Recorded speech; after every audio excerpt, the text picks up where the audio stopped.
반갑습니다. 우리 이렇게 만나게 돼서 특별히 이전에 두 자매님께서 좋은 간증해 주신 것 진심으로 감사를 드립니다.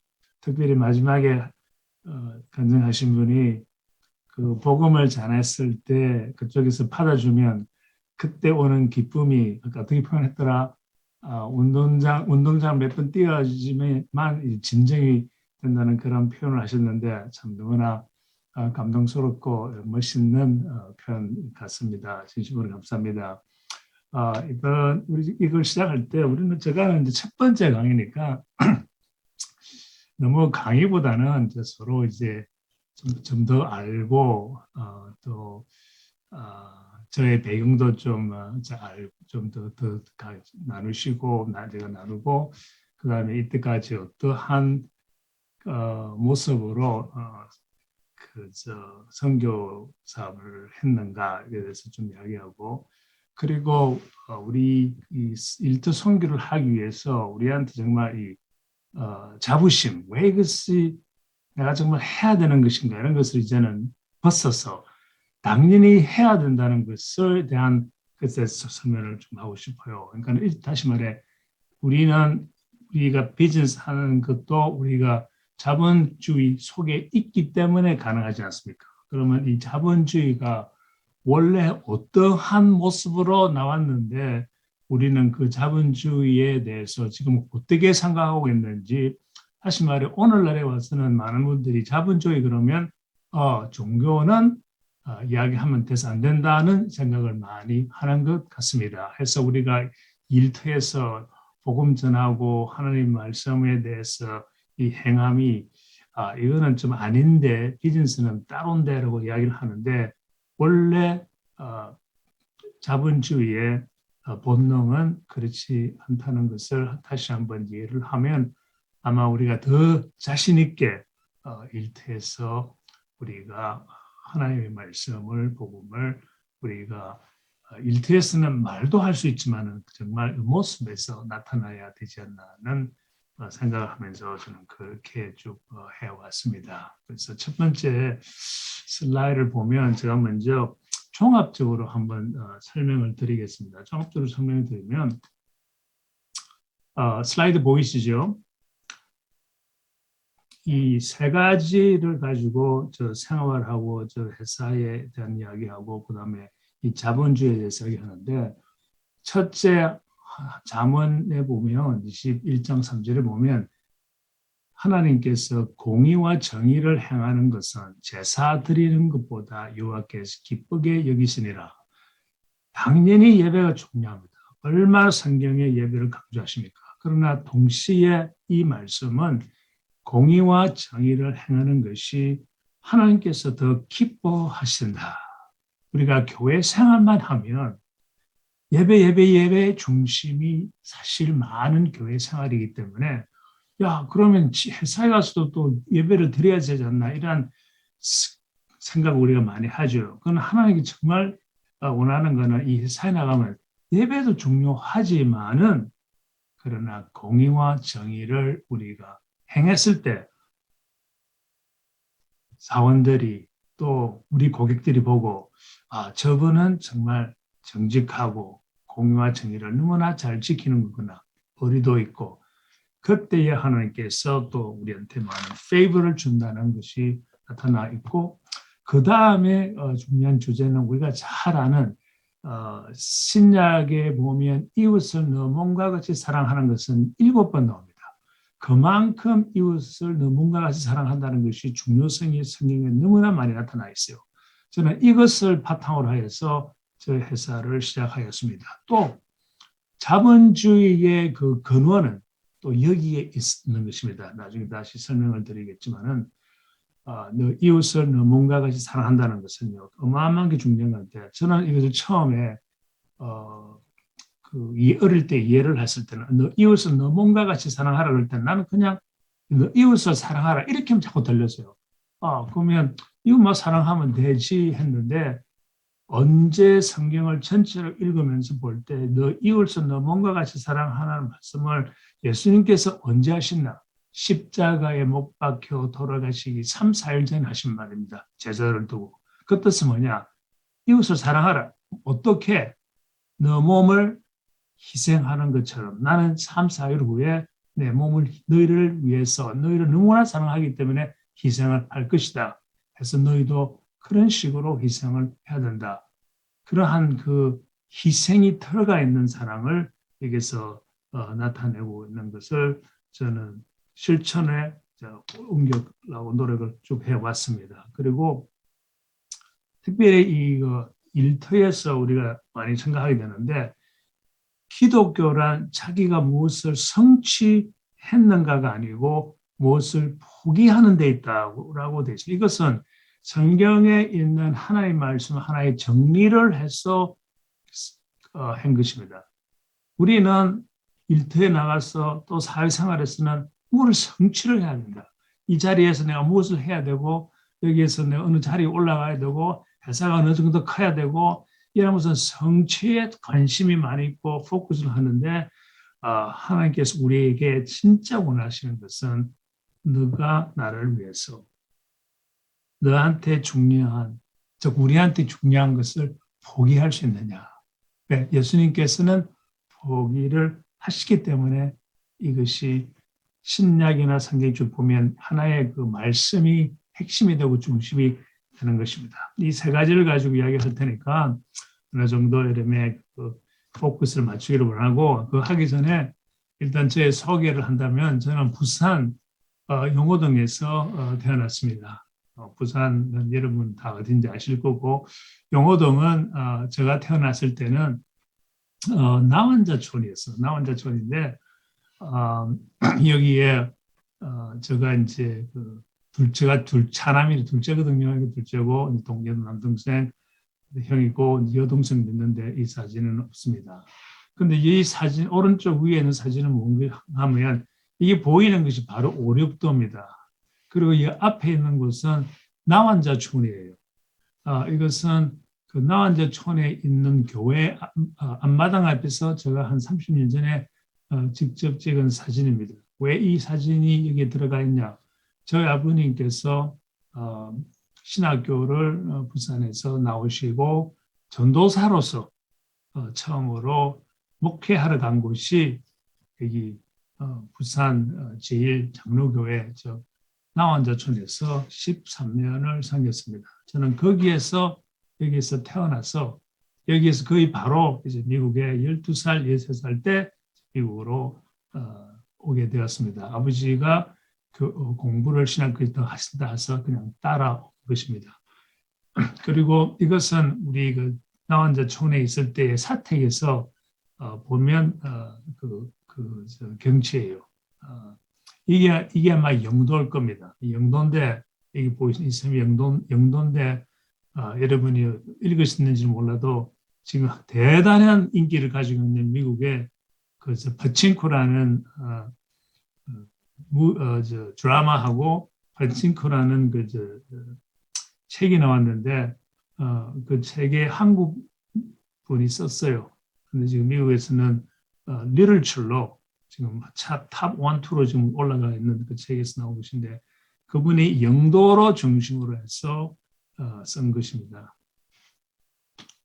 그리고 이건 우리 집 가족 소개입니다. 저는 딸 둘하고 와이프하고 그다음에 이게 찍은 사진은 특별한 의미는 없고 저는 이제 아까 말씀하신 대로 그 사역을 할 때 선교 회사 사원들하고 원투원, 맨투원, 맨투맨이든지 원투원을 하는데 저는 어릴 때부터 우리 자녀를 데리고 애들이 6, 7살 때부터 1대1로 데리고 제 여행을 갔습니다. 1박 2박 1일이라 그러나 1박 2일이라 그러나 가서 같이 이제 지내면서 같이 이제 기도도 하고 공부도 하고 삶을 같이 했어요. 그래서 지금까지 우리 딸이 이제 32살, 지금 30살인데 하나님 잘 섬기고 있습니다. 그리고 이것은 제가 이제 미국에서 생활을 쭉 하고 직장 생활을 하면서 나이 31 한 30살 때, 30살 때, 31살 때 심장 이식 수술을 어려움이 있어서 오랫동안 어려움을 가져다가 한 34살, 35살 때 이 심장 이식 수술을 했어요. 그렇지만 심장 이식 수술하기 2, 3년 전에는 심장이 너무 약해져가지고 차를 타고 가는데 제가 완전히 쓰러졌습니다. 그 정도로 심장이 약했는데 병원에서는 한 2년 동안 저 몸에다가 이게 이제 페이스메이커를 위에 집어넣고 그 다음에 배에다가는 디피브릴이라고 이렇게 샥을 주는 것을 배 안에다가 수술을 해서 집어넣어서 심장이 잘못 뛸 때는 이게 충격을 줘서 이 충격이 일로 통해서 이게서 충격을 줘서 심장을 안전시키는 이런 작동하는 이런 것이 저 몸 속에 갖추고 두고 있는 그런 생활을 했습니다. 그러면서 그때에 병원에서 한 6개월을 심장 이식 수술을 하기 위해서 6개월을 기다렸습니다. 기다리면서 제가 이제 느낀 것이 그때 처음으로 성경을 한 여러 번 읽었는데 할 수 있는 건 성경밖에 없으니까 이제는 죽음 앞에 있기 때문에 저희 5개월, 6개월 기다렸는데 5개월쯤 됐을 때는 너무나 심각해서 제가 한 죽는 확률이 거의 95%에서 의사는 거의 5개월 후에는 거의 100%였대요. 자기네도 어떻게 할 수가 없었대요. 그러나 마지막 순간에 이제 심장이 나타나서 심장 이식을 했는데 그 의식을 읽기 전에 성경을 쭉 읽으면서 저는 그 전에는 몰랐던 이 너무나 간단하고 그런 하나님의 말씀, 여기에 있는 너 이웃을 너 몸과 같이 사랑하다. 이것을 보면서 도대체 사랑을 이웃을 어떻게 사랑하란 말이냐? 어떻게 희생을 이웃을 위해서 희생. 이것이 참 복음이라는 것을 하나님께 가르쳐 주셔서 그러면 나는 하나님께 허락해서 심장 이식 수술을 받고 새 사람이 되면 밖에 나가서 이 이웃을 내 몸과 같이 사랑할 수 있는 희생할 수 있는 그런 마음을 가지고 제가 일을 하겠다. 그걸 하려고 보니 제가 다니던 회사는 벌써 내가 중력이 되었지만 그래도 거기에서는 이것을 할 수가 없었습니다. 그래서 그럼 나는 새 회사를 차리겠다 해서 저 이름을 딴 테마스라는 회사를 저기서 성립하고 지금은 19년 정도가 잘 끌어오고 이제는 이제 은퇴할 나이가 되어서 은퇴 중심으로 지금 하고 있고 그러한 사정에 있습니다. 그동안 회사를 처음 창립하면서 한국도 마찬가지지만 미국에 한 30년, 40년 전에는 이 주차 빌딩이 너무나 모양이 없었어요. 모양이 없는데 우리는 이러한 그 주차 빌딩을 차가 모이는 곳이 아니라 사람이 모여야 된다.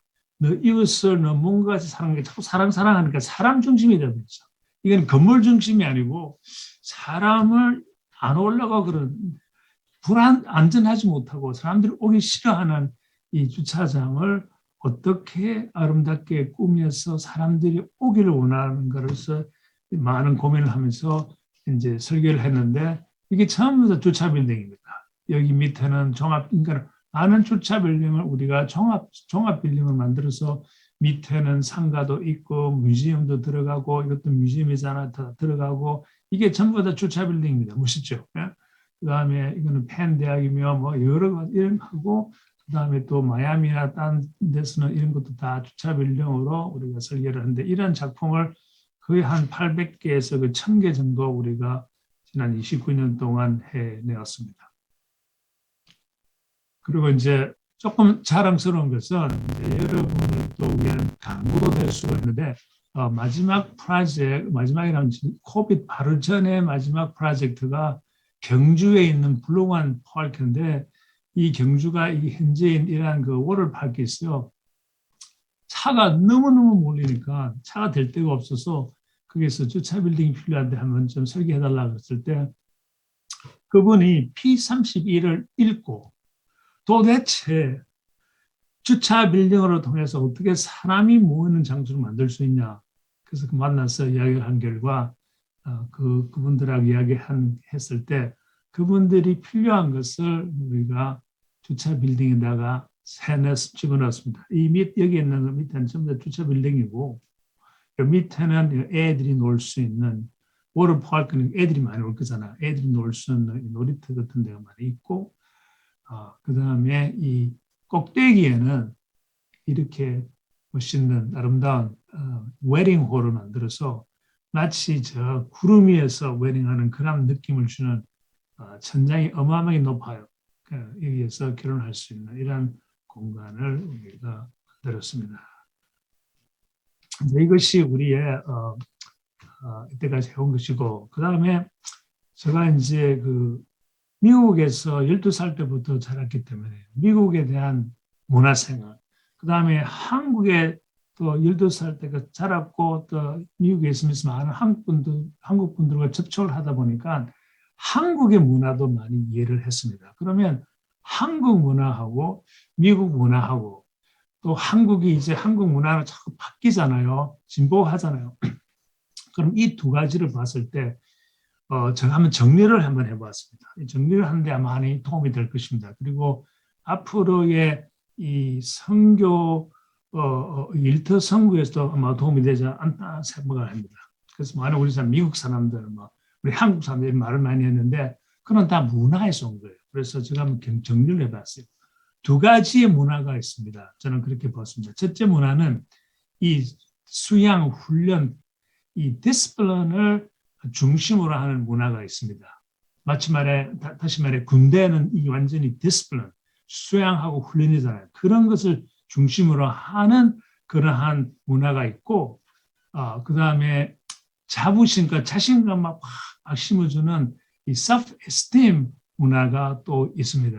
자, 한국에서 저는 어릴 때 보면 한국은 많이 이제 바뀌었지만은 한국 나라는 남자들이 주로 다 군대를 가기 때문에 갔다 오면 회사에 오면 이 디스플린 쪽으로 가지 않나 하는 생각을 많이 했습니다. 훈련, 수양. 그러면 이것이 사회에 나가서나 또는 그 군대에서나 또 사회에서 어떠한 방식으로 사람들을 다루느냐 지시를 해요. instructive, 지시입니다. 해. 왜 안 해? 이러한 지시적인 문화가 또 당연하다고 생각하고 또 그렇게 하는데 미국 사람들이 저 같은 사람이 한국 가서 일을 할 때 나보고 이거 해요. 그러면 좀 이렇게 당황할 수밖에 없습니다. 왜? 미국 사람들은 지시를 하지 않거든요. 항상 물어보니까. 그러면 그거는 어떤가? 자부심, 자신감을 해주는 그런 문화에서는 항상 질문을 하고 시킬 때도 격려를 합니다. encouraging 하면서 이렇게 부탁을 하고 자녀 교육도 보도 encouraging 하고 잘못했어도 또 더 다음에는 더 잘할 수 있나 지시를 하는 문화에서는 왜 그것밖에 못했어? 즉 재미있는 것은 제가 보는데 한국 이민 오신 부모님들이 많이 있는데 그 부모님들은 자녀가 91점을 받아오면 똑똑한 애가 91점 받아오면 야 91점은 100점이 아니잖냐. 너는 100점을 받아야지. 그에 대한 지시가 있어요.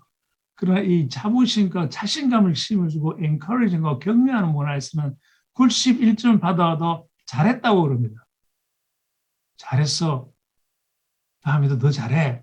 이런 격려의 문화. 그러니까 이게 이제 미국 문화하고 한국 문화의 차이고, 그다음 미국에서 선교 일터 문화하고 한국의 문화하고 다를 수가 있다는 것입니다. 그러면 다시 이 수양에 들어가게 되면 이 지시 쪽에 가면 이 빨리빨리 저는 한국의 빨리빨리 문화를 너무 좋아해요. 뭐든지 팍팍팍 되니까 미국에서 한번 방문해 보셨습니까? 너무나 늘어요. 미국에서 그 케이블을 신청하게 되면 케이블을 와서 신청할 때부터 한 2주는 기다려야 돼요. 그러니까 그동안 TV나 와이파이가 제대로 안 돼요. 그런 한국에 가서 한번 와이파이를 하는데 하루 만에 되더라고요. 아니, 그날 와요. 깜짝 놀랐습니다. 한국은 빨리빨리 하는 문화가 있고 충성이 있고 그것은 또 무엇을 가리키는가 하면 이 빨리빨리 하고 중성이 있는 그 문화는 항상 질서와 이 질서가 또 따르게 되어 있습니다. 왜? 그것이 이 디스플린하고 관계되어 있기 때문에. 그 다음에 self-esteem에는 격려해주고 자부심과 자신감 있지만은 동시에 이것이 이제 자신감으로 가고 그다음에 창조력이 생기는 거예요. 격려를 해주기 때문에 지시를 안 하니까 자기가 창조력으로 크리에이티브하게 생각해야 되는 거예요. 그러다 보면 이 혼돈이 생깁니다. 완전히 반대예요. 이러한 문화 속에서는 질서가 생기고 이러한 문화 속에서는 혼돈이 생깁니다. 또 여기에 대해서 혼돈이 있어야지 또 새로운 시스템이 생긴다는 그러한 생각이 있습니다. 생각보다 그런 부분이 있습니다. 그래서 우리가 일터 선교도요. 지금 디스플린 속으로 가냐, 속에서 이걸 하려고 그러냐, 아니면 이 self esteem 속에서 하려고 그러냐를 우리가 밸런스를 잘 맞춰야 되는데 제가 이렇게 보니까 구약은 굉장한 디스플린 조직 같아요. 그죠? 하나님께서 하지마, 하지마, 하지마, 하지마 완전 지시예요. 그런데 이제 예수님 시대를 가보면 지시도 있지만 그래도 격려해주고 할 수 있다 해주고 따라오라 그러고 그죠? 그러한 것이 신약의 하나의 그 포커스 같은데 그러나 우리는 두 개 다를 가져야 되지 않습니까? 그래서 우리는 디스플린도 있어야 되고 에스팀도 있어야 되는 겁니다. 그래서 하나님은 사랑이시라. 그럼 이 전체를 우리가 잘 밸런스를 맞춰야지 가정과 사회 일터의 조화를 잘 이룬다. 그러면 재밌는 거는요. 이거는 진짜 미국의 지금 교육부에 들어가면 우리는 너무 자부심과 자신감을 하다 보니까 애들한테는 좋은데 나중 결과는 혼돈이 생기고 그러므로 우리가 조금 더 디스플린 쪽으로 가자는 지금 운동이 일어났어요.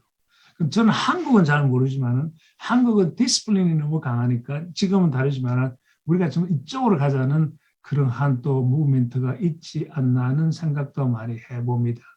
그러나 답은요. 이 두 개 다 조화를 잘 이루는 것은 오직 이 하나님의 주시는 지혜로만 할 수 있습니다. 그래서 그 지혜가 저는 어디에서 왔는가 하면 제가 일터 생각을 할 때는 지혜는 잠언이 지혜지 않습니까? 잠언 31장에서 그런 지혜를 받고 어떻게 이 두 개를 조화를 시키냐. 그리고 이 자본주의의 시작한 그분도 이 두 개를 조화를 잘 시켰어요. 그런데 이제 우리는 100년, 200년이 지나면서 이 자본주의의 그 캐피탈리즘의 근본이 많이 바뀌었어요. 그러나 우리는 다시 그것을 깨달고 우리가 이제 자신감을 가지고 나아가면 좋다고 이제 생각을 해봅니다. 만약에 그러면 이 일을 하기 위해서 예를 들어서 우리가 새로운 비전이나 새로운 꿈이나 내가 이 일터 선교에 대한 꿈을 만약에 할 때 어떻게 해야 되냐? 참 힘들어요. 그죠? 그러나 만약에 이것을 한번 생각, 만약에 우리가 이제 비즈니스를 할 때 고객을 보고 당신의 비즈니스, 당신하고 나하고 맺은 이 컨트랙트, 이 나의 삶입니다. 저 최선을 다하겠습니다. 우리 이런 마음을 가지고 하잖아요. 그죠? 오늘 우리가 맺은 이 언약, 컨트랙트를 제가 최선을 다해서 제가 내 삶으로 내 몸을 다해서 해주겠습니다. 그래서 이것을 해주면 성공할 수 있겠습니까? 안 하겠습니까? 그래도 고기나 꼭꼭꼭 주시면 사실 비즈니스 스쿨 가면 이것을 요약해서 가르치려고 그래요. 어떻게 하면 고객과 맺은 그 컨트랙트를 잘 우리 삶으로 통해서 다 해줄 수 있냐, 기쁘게. 이것을 여러 비즈니스 속에서 잘 가르치잖아요. 하지만은 우리 믿는 사람들은요, 더 좋은 게 있습니다. 더 멋있는 게 있고, 더 와한 게 있어요. 그건 뭔가 하면 지금 이게 보시는 노란색 글씨 비즈니스와 라이프를 싹 바꿔보세요. 어떤 식으로? 이렇게. 고객한테 대하는 대우를 당신의 인생이, 당신의 삶이 이제 나의 비즈니스가 되었습니다. 그러면 컨트랙에서 여기는 포인트 중요하잖아요. 컨트랙은 당연히 정직하게 해줘야 되는 거고 동시에 고객의 삶에 더 관심을 가지자 이겁니다. 그분이 아프면 찾아가지고 그분이 슬퍼하면 같이 슬퍼해주고 그분이 뭐 어려우면 어려워서 그러면 그게 대해서 희생을 하고라도 그 컨트랙을 도와주고 그런 저는 일을 하다가 고객이 돈을 못 내든지 나를 고생시키는 고객도 있어요. 막 뭐라 그러고 다 잘해줬는데도 또 하라 그러고 또 하라 그러면 그만둘 수도 있지요. 그건 내 선택이니까. 그러나 제가 아까 그 세 가지를 가지고 하는데 첫째는 내가 희생을 하느냐 안 하느냐, 내 고객을 위해서 희생을 하느냐 안 하느냐, 그게 달려 있어서 저는 그때는 희생을 합니다. 돈을 못 벌어도 이익이 거의 안 남아도 계속 해줍니다. 왜냐하면 저는 생각을 내가 잘해주면 나중에는 그 사람이 감동이 되어서 그 다음에 오게 될 거고 또 하나님의 또 딴 고객을 통해서 축복을 준다고 저는 생각하기 때문에 이렇게 한 모토를 가지고 저는 이때까지 해왔습니다. 고객은 정말 저는 거의 고객을 놓친 사람이 없어요. 지난 29년 동안.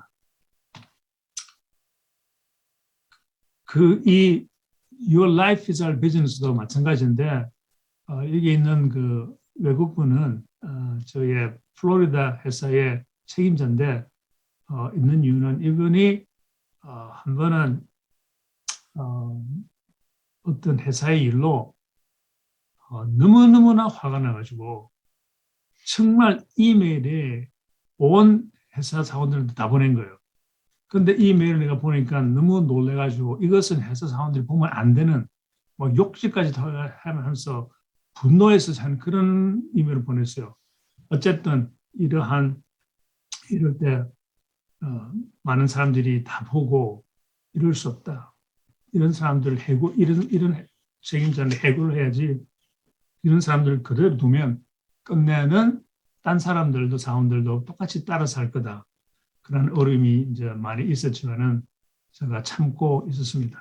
그래서 3일 후에 전화를 했어요. 전화를 하고 내가 플로리다에 내려갈 테니까 그날 도착하는 오후 5시에 나랑 저녁을 먹자. 비행기 타고 나 내려갔습니다. 내려가서 회사 안 가고 식당으로 바로 가서 다시 만나서 식사를 하면서 그분한테 그냥 회사 일은 하나도 이야기 안 했어요. 왜 그러냐 소리도 안 하고 그냥 애기들 잘 있냐, 뭐 가족들 잘 있나 그런 이야기 하다가 그 다음에 식사가 다 끝났을 때쯤 돼서 성경을 펴고 그분한테 읽으라 그랬습니다. 그러면서 내가 간단한 한 구절에 모든 시련이 있어도 참아내면서 이런 성경을 읽는데 이분도 하나님의 믿는 배경의 사람이에요. 그 읽더니 저 큰 사람이 목에 막 감동이 되었는지 벌써 그때 끝나기도 전에 눈물을 막 흘리고 그러는 거예요. 그래서 그러면 됐다 하고 지금 나 공항에 데려다 달라고 그랬습니다. 그랬더니 이분이 놀래가지고 자기 내일 아침에 회사에 나와서 일 보고 가시지 않을 겁니까? 했더니 나는 그거 목적으로 된 게 아니고 이 귀절을 당신한테 읽어주기 위해서 내려왔으니 이제 나는 공항에서 가서 다시 필라델피아로 간다. 비행기로 2시간입니다. 2시간 반입니다. 간다 했더니 빨리 들어달라고. 이게 마지막 비행기니까 이거 놓치면 할 수 없이 하룻밤 자야 되니까. 그래서 이제 이분이 이제 저를 데려다 주었어요. 그리고 한 2주, 3주, 한 달이 있으니까 사원들이 나한테 오더니 아니 저 친구가 도대체 어떻게 됐냐? 왜 뭐를 어떻게 됐냐 했더니 사람이 완전히 바뀌었다. 그런 사원들이 몇 명 저를 찾아봤어요. 그러면 지금 이 친구들 해고한다는 소리가 2, 3주 전에 나왔는데 해야 되나 안 해야 되나 그랬더니 안 해도 될 것 같습니다. 그래서 하지 않았습니다. 그렇게도 우리는 복음 예수님 말씀을 전하면서도 우리의 그 희생, 즉 저는 그 먼 거리를 비행기를 타고 간 그 시간과 모든 것을 희생해 가면서 한 것에 항상 하나님의 축복이 따른다 이겁니다. 그 다음에 하나님께서 이 사원들은요, 회사들은 또 고객들 우리를 잘 보고 있어요. 이 사람이 회사에 지금 회장이고 사장인데 자주 만나서 하는데 이 사람이 정말 자기 이름을 내려고 해서 정말 하고 있는지 아니면 정말 그저 자기의 그 프로젝트를 잘 섬기기 위해서 하는지 상담들은 다 생각하게 돼 있어요. 우리도 그래요. 누굴 만나면 이 사람이 어떤 사람인가 할 때는 이 사람이 자기 이익만 챙기는 사람인지 이렇게 다 이렇게 생각해 보잖아요. 그래서 내 이름을 내려고 하면 끝내는 무너집니다. 안 그런 것 같지만 성경에 보면요. 또 말하되자 창세기 그 바벨탑 이야기입니다. 성읍과 탑을 건설하여 그 탑 꼭대기를 하늘에 닿게 하여 우리 이름을 내고 저는 이 성경 말씀을 병원에 있을 때도 읽었으면서 깜짝 놀랐어요. 야, 옛날 사람은 참 솔직도 하네. 왜 자기네들이 뭐 성취를 하려고 열심히 뛰고 하는지 제가 이제 깨달았어요. 아니, 너무나 솔직히 요새는 우리는 그런 이런 말은 안 하자. 야, 우리 이름을 내기 위해서 회사를 크게 만들자. 우리가 성공을 하자. 이렇게 말하는 사람 없잖아요. 그때는요, 솔직한 것 같아요. 그러나 솔직한 거는 둘째 문제고 하나님께서 이 말씀을 성경에 집어넣은 것은 너희들 이렇게 한번 해봐라. 네 이름을 내기 위해서 회사를 크게 만들려고 해봐라. 끝내는 내가 기뻐하지 아니하리라.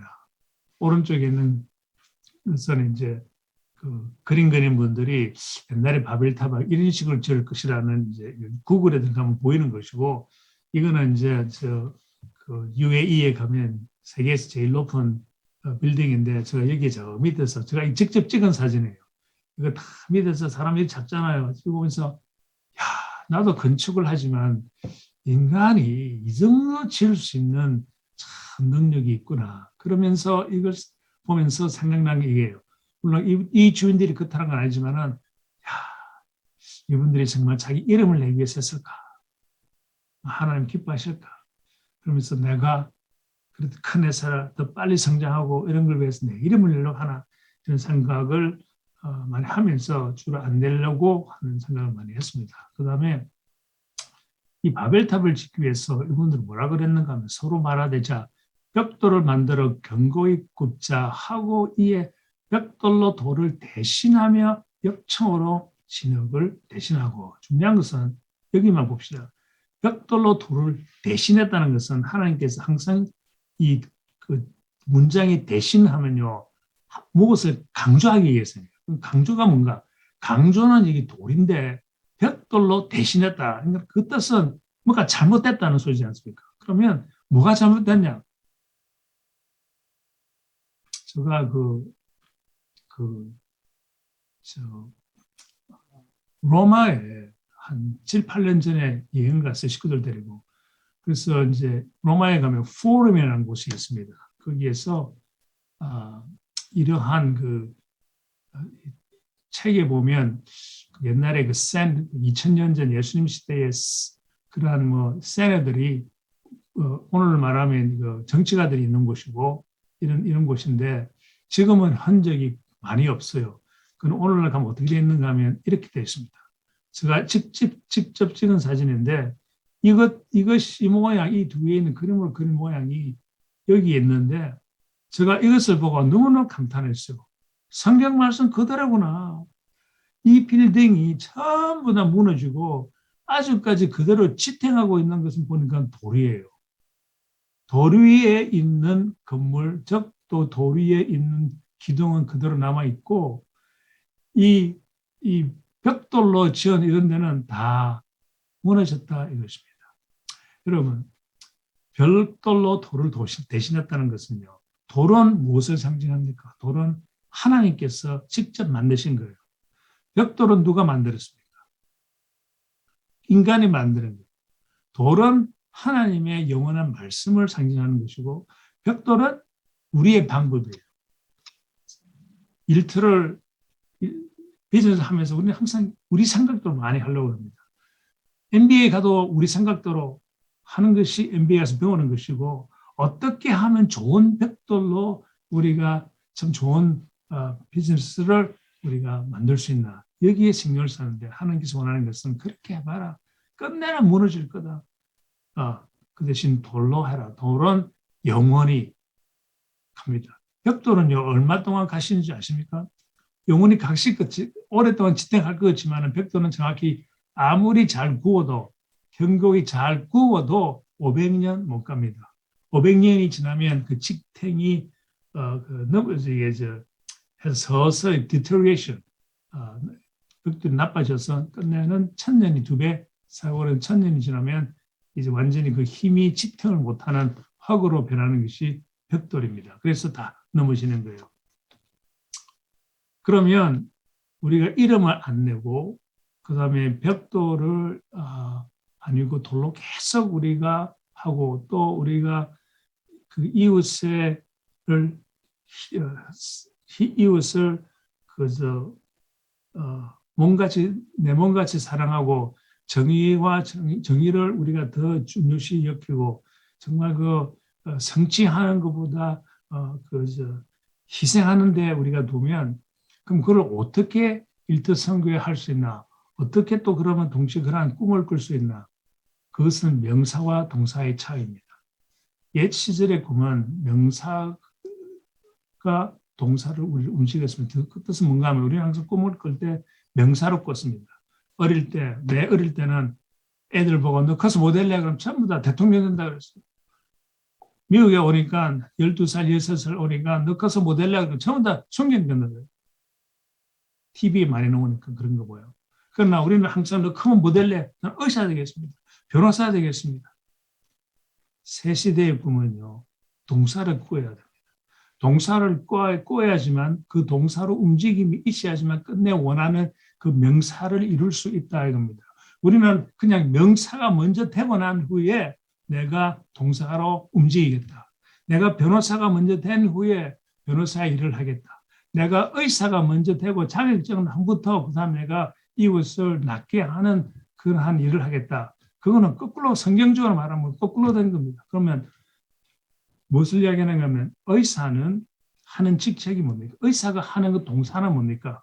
사람을 낫게 해주는 것이요. 힐링 해주는 것입니다.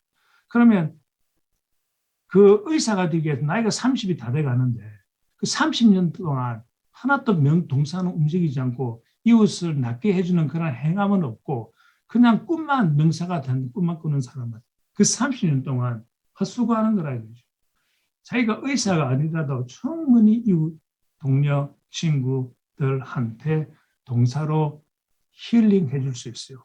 아픈 사람이 있으면 자기가 의사가 아니지만 그래도 달려가서 위로해주고 필요한 약도 사줄 수 있고 이것이 동사로 움직입니다. 명사는 움직임이 없지만 동사는 움직임이 있어요.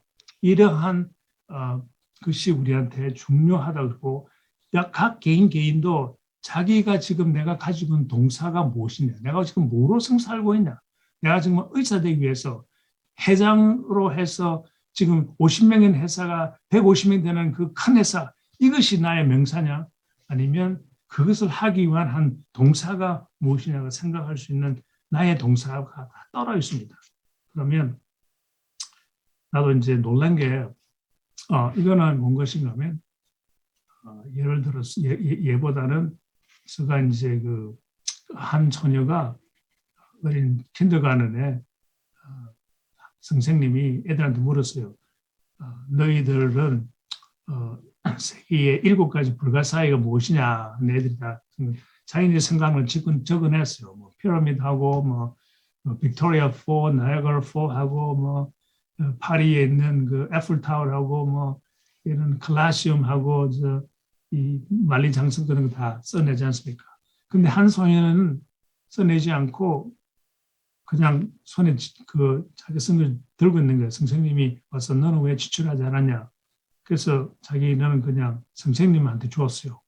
선생님 그걸 보고는 이 소녀는 분명히 큰 사람이 될 거라는 것을 확신했습니다.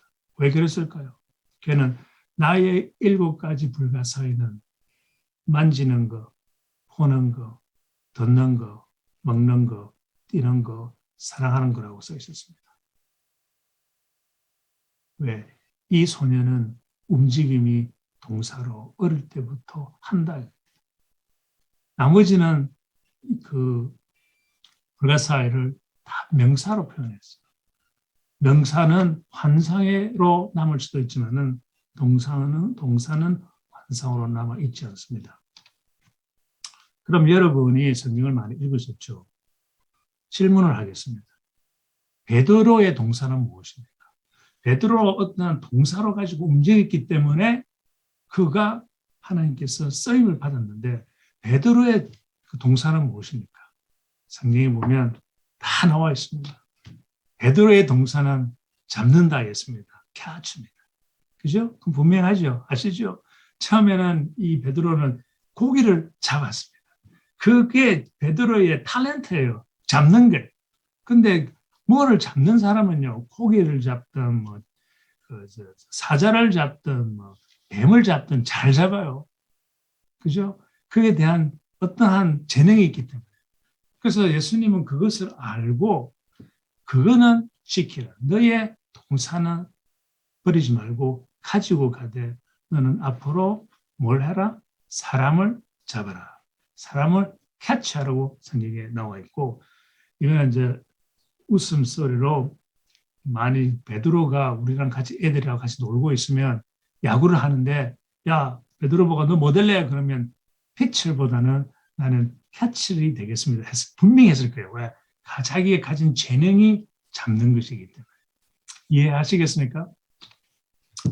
그런데 여러분이 잘 관찰해 보시면 미국의 큰 회사들 보면요. 전부 다 명사로 표시 안 했습니다. 동사로 표했습니다. 그리고 그 동사가 그 회사를 만드는 거예요. 아시겠죠? 이 동사가 그 회사를 만들었어요. 회사는 굉장히 복잡하고 어렵이 우리가 보이는 흡수하기 힘들겠지만은 이해하기 힘들지만은 그러나 그 단순한 하나가 있어요. 나이키는 어마어마한 큰 회사잖아요. 운동화 회사지만은 그분의 동사는 그분의 슬로건 태그라인은 just do it이에요. 무조건 해. 그 회사에 들어가 가지고 생각을 해보세요. 그 회사에 들어갔을 때 자기가 좋은 아이디어가 있어요. 과장님, 저 아이디어가 있는데 이거 어떻게 생각하십니까? 만일 그 과장님이 하지 마 그러면 아마 그 과장님은 쫓겨날 거예요. 해고당할 거예요. 회사의 그 슬로건이 just do it인데 일단 한번 해봐. 실패를 하든 한번 해봐. 해보자 이거예요. 이런 것이 그들의 문화입니다. 그 문화, 즉 동사로 표현된 문화가 그 회사를 만들었고 앞부는 너무너무나 정확하게 돼 있어요. 거기는 무조건 생각하라 돼 있어요. 그것이 그들의 동사입니다. 근데 생각을 어떻게 남보다 다르게 생각하라. 그것이 그들의 포커스예요. 그래서 그 애플이 무조건 새로운 것을 뭐 한 사람이 뭐 똑똑해서 하는 겁니까? 그 회사에 있는 전체 있는 사람들이 무조건 다르게 생각해요. 그 이 회사에서는 아마 다르게 생각하는 사람 무조건 진보라 그러나 올라갈 거예요. 다르게 생각하지 못하고 옛날 식대로만 계속 하는 사람은 아마 높은 자리 못 올라갈 겁니다. 그 다음에 폴드는 이거는 트럭 차인데 폴드 차예요. 트럭을 만드는데 무조건 build, 지어라. 단단하게. 거기에서 단단하게 지어야 되는데 뭐 좀 싸게 하기 위해서 싼 재료를 바꾸겠습니까? 그렇지 않습니다. 자기네들의 슬로건이 그러니까. 시간적으로 이제 몇 개 하고 그래서 한번 저는 한국 글을 봤어요. 한국 회사를 봤는데 이 한국 회사도 다 고쳤더라고요. 지난 10년 동안. 그전에는 한국 회사는 항상 명사로 표시했습니다. 세계, 뭐 인류, 일품 뭐 이런 식으로 이 명사로 표현했는데 삼성은 너무 멋있는 동사로 표현했습니다. 우리는 내일을 움직인다. Turn tomorrow. 나 이거 보고 너무 멋있어요. 그죠? 여러분 회사도 말이야. 우리는 turn tomorrow. 내일을 움직이고 돌리는 우리는 동사로 그 회사를 한다는 것이 너무나 멋있고 이 포스코는요. 소리 없는 세상을 움직인다. 소리 없이.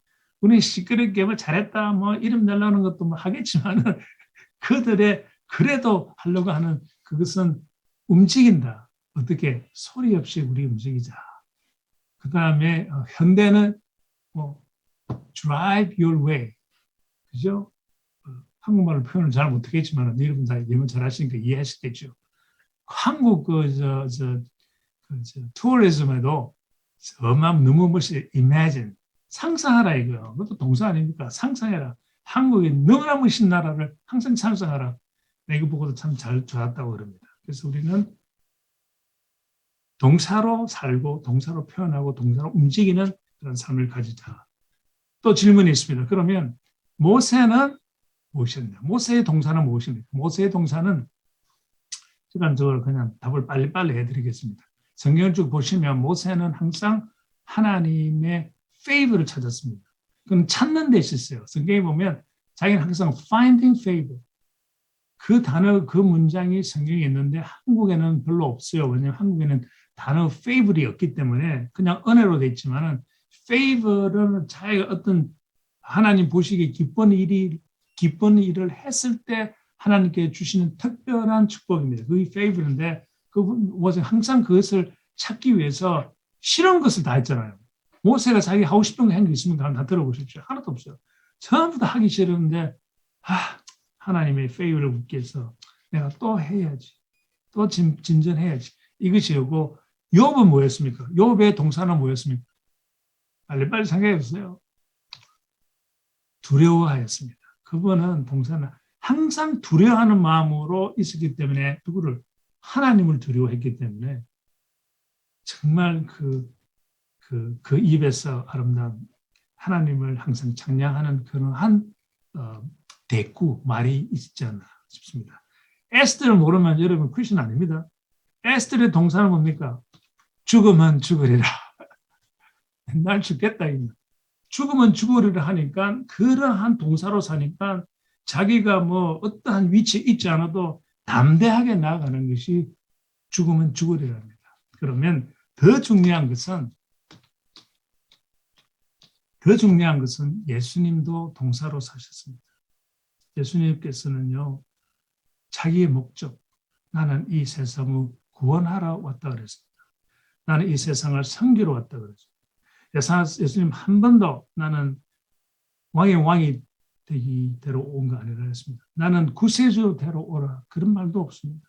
항상 하나님은 동사로 구원, 섬김, 이 동사로 사셨기 때문에 그 어마어마한 행정을 하신 겁니다. 그리고 예수님께서 우리에게 가르침, 즉 성천하기 전에 내 양을 먹이라. 먹이라는 것도 동사고 나를 따르라. 그것도 동사인 것입니다. 그러니까 시간이 지금 딱 10분 남았는데 조금 더 빨리 갈 수는 없고 이 favor은 생략을 하고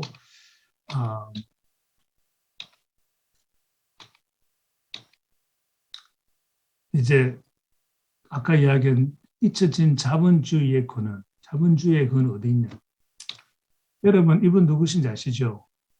조지 워싱턴입니다. 조지 워싱턴은 첫 번째 미국 대통령이고 그분은 뭐였어요? 그 전에 장군이었습니다. 그분이 아는 게 뭐가 있겠습니까? 평생은 아니지만 싸웠기 때문에 이 전쟁에서는 확실했어요. 그러나 전쟁이 이기면 미국이 새 나라가 되는데 자기가 무조건 전쟁에 이기다 그래가지고 영국보다 더 좋은 조직과 경쟁을 만들 수 있는 확신은 있다고 생각합니까? 혼자서? 불가능합니다. 그때에 지금도 어떤 대통령이 되면 나의 무슨 장관 다 했잖아요. 그 장관들의 힘으로서 가지고 있는 각자의 엑스퍼티스로 해서 나라를 움직이지 않습니까? 그때에 조지 워싱턴은 이분을 손을 잡았습니다. 애덤 스미스는 1776년도에 이 책을 썼는데 독립선언이 1776년도였습니다. 그러면 미국 전쟁이 오랫동안 했습니다. 애덤 스미스는 경제 철학가입니다. 경제자만이 아니고 경제 철학가예요. 1770년도에 이게 국부론이란 Wealth of Nation을 책을 발간을 했습니다. 조지 워싱턴은 이것을 바탕으로 하여서 경제를 만들고 그때의 그 캐피털리즘을 조직을 한 것입니다. 그리고 아까 캐피털리즘이 자본주의죠. 자본주의는 이 책에 결론적으로 어떻게 설명이 되어 있는 건 하면 우리 인간은 self-interest, 개인 이득을 원한다. self-interest는 개인이. 이거는 인간의 본능이다. 그래서 이번에 인간의 본능을 우리가 살려야 된다. 공산당은 인간의 본능을 무시하지만은 우리는 자본주의에서는 인간의 본능을 우리가 주자. 하지만 동시에 경쟁, 컴피티션을 허락을 해야 된다. 이 두 개가 있으면 경제가 살아날 것이다. 그런 것을 했어요. 그리고 이 두 개가 잘 되면 invisible hand이라는 것은 안 보이는 눈으로의 경제를 도와주고 안 보이는 눈에서 이러한 그 이웃 사랑까지 할 수 있는 것이 다 담아 있어요.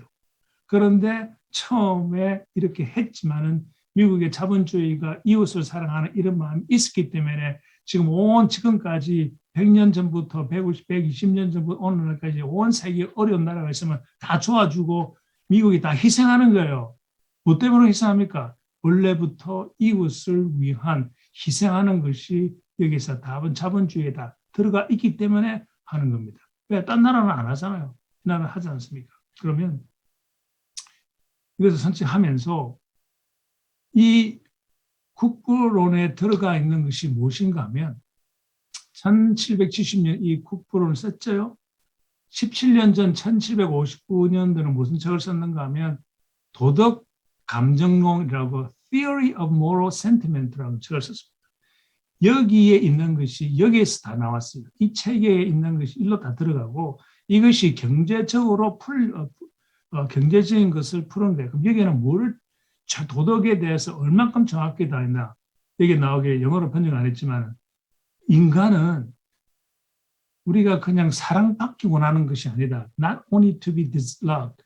우리는 사랑을 자꾸 받기를 원하잖아요. 우리 노래도 우리는 사랑받기 위해서 태어났다 그러는데 인간은 사랑을 받기를 하지만은 그러나 but to be lovely. 그러나 우리는 우리 자신이 아름다워야 되고 우리 자신이 사랑스러워야 되고 우리 자신이 끝내는 others culture, 이웃을 위한 culture. 그래서 그분이 말하기를 우리의 그 원동력은 삶의 자본주의의 원동력은 사랑, 이웃을 사랑하는 데 있다고 분명히 기록이 되어 있어요. 이것이 일로 들어왔는데 시간이 지나다 보니까 이 대학교에서는 요것만 가르치지 하나님께서 가르친 이웃 사랑하라 종교적에서 못 가르친 거 빼버렸어요. 그러니까 경제학자들도 미국의 대학교 다니는 사람들은 이 애덤 스미스를 다 알고 있습니다. 왜? 가르치니까. 하지만은 이분의 도덕 감론을 빼버렸어요. 그래서 우리는 자본주의는 종교를 다루는 것이 아니다. 절대 그렇지 않습니다. 그러면 애덤 스미스의 백그라운드를 봅시다. 왜 이러한 책이 나왔느냐? 이분은 신앙자의 빌리브리였어요. 하나님을 믿는 크리스천이었습니다.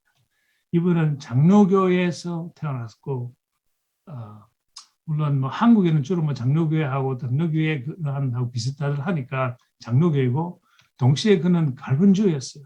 칼빈주의를 가지고 칼빈니스트고 그 다음에 그가 그 유니버시티 오브 글라스고에서 그분이 대학을 나오고 나중에는 총장 체열이 됐습니다. 총장이 되었는데 그분이 그때 되면서 웨스트미니스터 신앙 고백을 그 학교에 입력을 해버렸어요.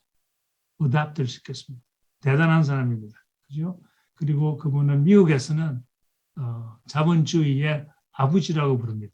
미국의 어느 대학교 다니는 친구들은 물어보면 애덤 스미스는 우리 자본주의의 아버지라고 알고 있습니다. 그리고 그는 이 자유 소사이티에서 개인의 이득을 챙기면 그 챙긴 것으로 이웃을 사랑하라, 도와주라, 희생하라. 그래서 이제 이것은 뭔가 하면 이것을 이제 보면서 제가 이제 심장 이식 수술 후에 새 회사를 차릴 때는 어떠한 마음으로 차렸는가 하면 잠언 31장을 봤을 때 잠언 31장 20절에 가면 그는 공고한 자에게 손을 펴며 궁핍한 자를 위하여 손을 내민다 그랬어요. 이웃을 사랑한다는 그러한 도와준다는 것이 분명히 나와 있잖아요. 그러면 이전에 이건 20장이지만은 17절에는 여기에 힘있게 허리를 묶으며 자기의 팔을 강하게 하면 어떻게 하면 열심히 일했다는 거예요. 그러니까 슬레이브가 노예를 만두고 노예만 시키고 취직지나면 자기는 마루에 서 있는 것은 성경적으로 허락이 안 되는 거예요. 주인도 열심히 했다. 그때는 뭐 노동이잖아요, 전부. 그 주인도 여의자지만은 힘을 주면서 일을 했다는 것이 동료들하고 같이 일을 했다는 것이 이게 포함되는 것입니다. 그 다음에 18절에는 자기의 장사가 잘 되는 줄을 깨닫고 다음에 등불을 끄지 아니하며 그 뜻은 이분은 이익을 챙겼다. 예수님 사실 유익을 남겨도 됩니다. 좋은 면으로 남기기 위해서 열심히 밤에 등불을 끄지 아니했다는 것은 두 가지로 번역이 되는데 하나는 등불을 끄지 않았다는 것은 열심히 밤새도록 일을 했다. 영어에서는 그걸 보고 burning midnight oil이라고 그러는데 새벽까지 촛불을 켜놓고 일을 했다는 표시고 또 딴 것은 일을 열심히 했기 때문에 이러한 촛불을 켤 수 있는 기름이 충분히 있었다는 것입니다. 프로핏이 있다는 것이죠. 그러면 18절에 19절에 열심히 일하고 18절에 이렇게 이익 낸 것을 프로핏을 낸 것을 잘 챙기고 그 다음에는 그 돈으로 어려운 사람들한테 손을 내밀었다. 그래서 저는 이것이 하나가 아니고 우리 회사의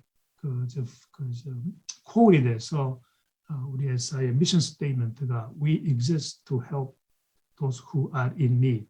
어려운 사람을 우리가 도와주는 우리 근처에 있는 사람. 우리는 회사가 크지 않기 때문에 세계 사람들 못 도와주고 한국에 있는 사람들 못 도와줘요. 한 50명 되는 회사에서 우리가 어떻게 합니까? 그러나 이웃, 우리 근처에 있는 사람들한테는 도움을 하는 것을 우리가 하고 있습니다. 이제 마지막으로 하나만 보여드리고 우리 4차 산업혁명에 대해서 참 많이 들어보셨죠? 그런데 제가 다른 각도에서 잠깐 한번 생각을 해보겠습니다. 여러분 다 아시겠지만은 1차, 2차, 3차, 4차는 여러분 다 아시죠? 1차는 18세기의 혁명이고 기계화 혁명이고 2차는 20세기 초에 전기, 에너지 이런 것이었고 3차 산업은 이제 컴퓨터와 인터넷이고 4차는 앞으로 빅데이터와 Artificial Intelligence, AI나 그다음에 Things of the Things of the TI 뭐더라? 갑자기 생각 안 나네. 21세기 앞으로 지금 막 시작하고 있는 거 그런 것을 말하지 않습니까? 그러면 1세기, 18세기에 1차 산업 때는 누가 세계를 움직였습니까? 영국이었습니다. 영국이 온 식민적을 하면서 온 세계에 나가서 그분들이 식민적으로 해가지고 거기에 있는 사람들을 꽉 잡고 했지만은 하나 잘한 게 있어요. 그분들은 선교를 했습니다. 그들이 간 곳마다 크리스천이 되게 생겼어요. 맞죠? 간 곳마다. 그래서 그 영국은 이 복음을 어마어마하게 한 거예요. 신민족이라고 우리 말을 할 수가 없어요. 신민족을 하면서 복음을 어마어마하게 전달한 사람입니다. 2차 세전에 2차 산업에 때는 누가 등장합니다. 어느 나라가. 영국도 계속하고 있었고 그때쯤 돼서 미국이 등장합니다. 영국하고 미국은 같은 그 크리스천 나라로서 가는 곳마다 가는 나라마다 미국 선교를 했어요. 그죠? 이때 그분들이 20초기에 와서는 한국에 와서 원만한 한국의 선교사들이 와서 대학교와 병원들은 선교사들이 다 시작했지 않습니까? 그리고 이제 제3차 산업혁명 때는 영국은 조금 사라지고 미국은 계속했어요. 그런데 누가 들어왔습니까? 일본이 등장합니다. 여기 왜 제가 일본을 갖다가 이제 해석을 했는가 하면 미국은 계속해서 가는 곳마다 선교를 했지만은 일본은 하나도 하지 않았어요. 그러나 세상에 영향을 다 줬어요. 그러면 이때까지는 선교는 나라 중심이었습니다. 선교는 나라 중심이었습니다. 그러면 제4차 산업혁명에는 어떻게 될까? 이제는 나라 중심이 아니고 회사 중심입니다. 선교는 일터 회사 중심이 되겠습니다. 왜? 이제는 큰 회사들이 너무나 커가지고 세계적인 회사가 다 돼버렸기 때문에 삼성부터 시작해서 LG부터 시작해서 현대부터 시작해서 아마존이나 뭐 구글이나 뭐 이런 회사들이 지금 세계 다 나갑니다. 그런 회사들마다 갈 때마다 일터 선교를 할 수 있나? 이제는 그 일터에 있는 그 개인의 사람들이 가서 일을 하면서 선교하는 것이 굉장히 제일 효과적이다 이겁니다. 왜? 나라가 하는 것이 아니잖아요. 회사들이 하기 때문에. 그래서 우리는 그런 큰 회사가 아닌데 그렇지 않습니다. 그 큰 회사들이 나가면 작은 회사들도 컨트랙을 주어서 작은 회사도 다 나가요. 그럼 거기에 가서 우리가 거기서 이제 선교하고 복음을 전할 수 있고 또 회사 안에서 우리가 선교의 일터 선교가 되어서 할 수 있는 것이 앞으로의 희망이 아닌가 하는 생각을 해봅니다. 그래서 이것은 성경에 보면 우리는 그 그레이트 커미션이 그 그레이트 커미션이 세상 끝까지 가르쳐. 세상 끝이 어디냐? 그래서 이때까지는 우리가 선교사를 미국이나 한국이나 이런 나라에서 온 세상에 다 보냈어요. 영국이나 특별히 영국하고 한국하고 미국하고 보냈지만은 그것도 계속 하되. 근데 이것이 지금 힘들어지잖아요. 온 세계가 자본주의를 가진 회사는 정말 나라는 지금 미국하고 한국이에요. 물론 유럽은 있지만 그래도 유럽은 그래도 어느 정도의 자본주의는 하지만은 그 소셜리즘에 약간 그 영향이 갖고 있는 것이 유럽이지 않습니까? 그러니까 그런 자본주의를 없는 나라에서는 자꾸 선교사들 이제 못 오게 하고, 그죠? 중국도 못 오게 하고, 중동도 우리 못 오게 하고. 그러면 그것도 해야 되지만 동시에 우리는 이제 일터에서 교육에 들어가야 되고, 비즈니스에 들어가고, 엔터테인먼트도 들어가고, 예술도 들어가고, 정치도 들어가서, 그 선교사, 하나님은 옛날에는 하나님 너무 잠이 들면 교회에서 너 목회자 돼야 돼. 신학교 가야 돼. 항상 그러한 노래가 불렀어요. 제가 어릴 때만 해도. 그런데 이제는 목회자 이상 정치에 들어가라. 정치에 들어가기 나쁜 게 아니라 엔터테인먼트 들어가 속의 마음은 가서 동사로 하나님의 그 모습을 보여줘 하는 것이 우리 일터 선교사들의 책임이 아닌가 생각해 봅니다. 이상으로 마치겠습니다.